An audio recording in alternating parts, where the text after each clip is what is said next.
భారతీయ సంస్కృతిలో సంక్రాంతి అంటే కేవలం పండుగ మాత్రమే కాదు, అది ఒక పవిత్రమైన పుణ్యకాలం. ఈ మే 15 శుక్రవారం నాడు వచ్చే వృషభ సంక్రాంతి పితృదేవతల ఆశీస్సులు పొందడానికి ఒక అద్భుతమైన అవకాశం. సూర్య భగవానుడు వృషభ రాశిలోకి ప్రవేశించే ఈ రోజున చేసే చిన్న దానం కూడా అనంతమైన ఫలితాన్ని ఇస్తుంది. ముఖ్యంగా ఎండలు మండిపోయే ఈ సమయంలో చల్లని నీటితో నిండిన మట్టి కుండను దానం చేయడం వల్ల మీ పితృదేవతలు తృప్తి చెంది మీ వంశానికి సుఖశాంతులు చేకూరుస్తారని శాస్త్రం చెప్తోంది. ఇది కేవలం దానం మాత్రమే కాదు, మీ పితృదోషాలను తొలగించుకునే ఒక దివ్య మార్గం. ఈ పవిత్రమైన రోజున తెల్లని వస్త్రాలు, గొడుగు లేదా పాదరక్షలు దానం చేయడం వల్ల సూర్యదేవుని అనుగ్రహం లభిస్తుంది.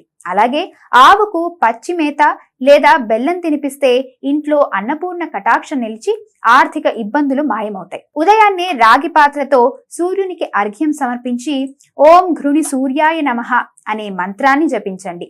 జాతకంలో సూర్యుడు బలపడి మీకు సమాజంలో గౌరవ మర్యాదలు పెరుగుతాయి. గుర్తుంచుకోండి, వేసవి తాపంతో అలమటించే వారికి మీరు చేసే సహాయం నేరుగా ఆ భగవంతుడికే చేరుతుంది.